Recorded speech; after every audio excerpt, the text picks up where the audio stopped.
Looking at this final example in the topic of parallel and perpendicular lines. Example 3, given L1, which goes through 2 points, 1, -2, 4, and 5, 3, -2, while L2, so the second line, goes through these points, 3, 8, -2, and A, -2, 10. Find values of A when L1 is parallel to L2 and L1 is perpendicular to L2.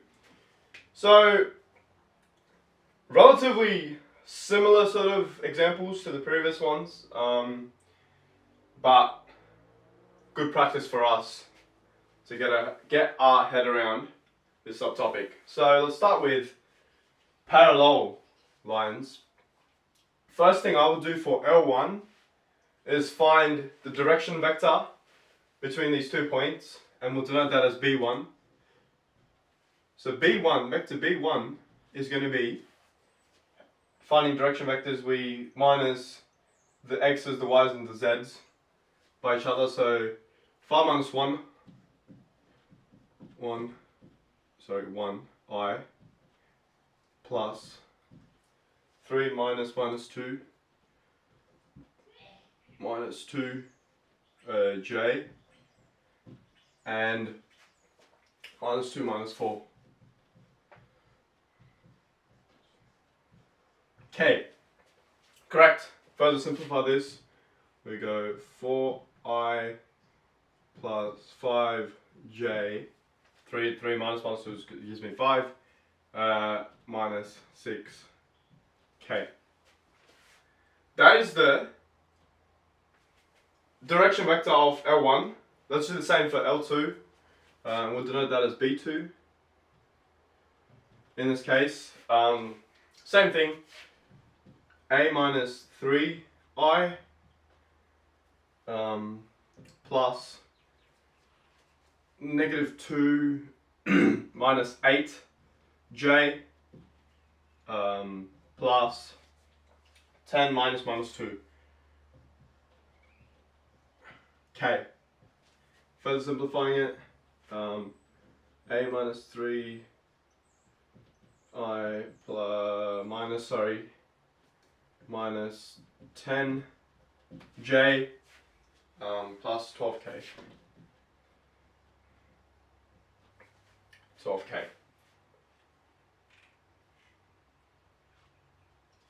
Now that we've figured out the directional vectors of both these lines, parallel lines, L1 is parallel to L2. We figured out earlier the shortcut method of understanding parallel and perpendicular lines, given two directional vectors.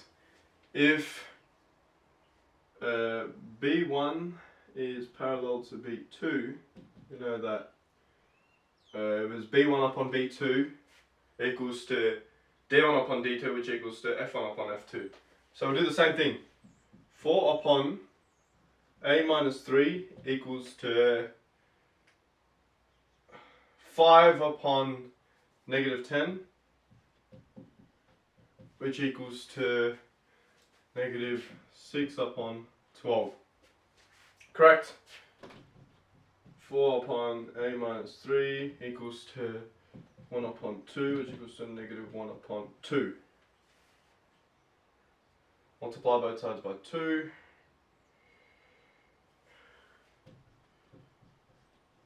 Minus 3 equals to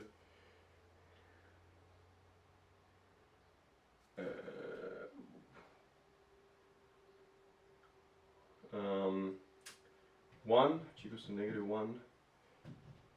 4 upon A minus 3 equals to 2.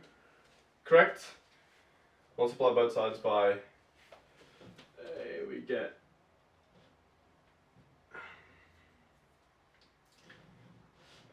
2 equals to A minus 3, A equals to 5.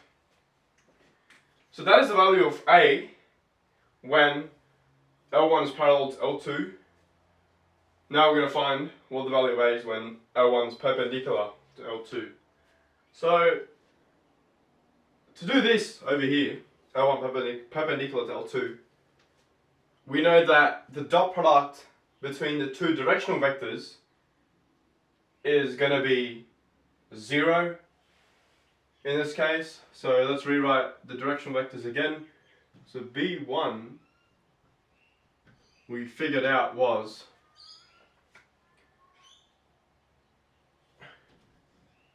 4, 5, -6, and B2 was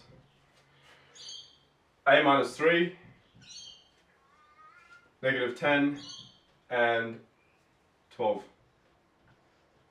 Take the dot product between the two. So we go 4A minus 12 minus 5 times -10 is -50. Minus 6 times 12 is 72, which equals to 0. 4A -12 minus 50 is -62, minus 72 would give me -134, I believe, which equals to 0. 4A equals to 134, A equals to 134 all upon 4 in this case. Further simplify that. 3 is a 12. 3 is a 12 to 33.5 should be the final answer. So that is how you do this example over here.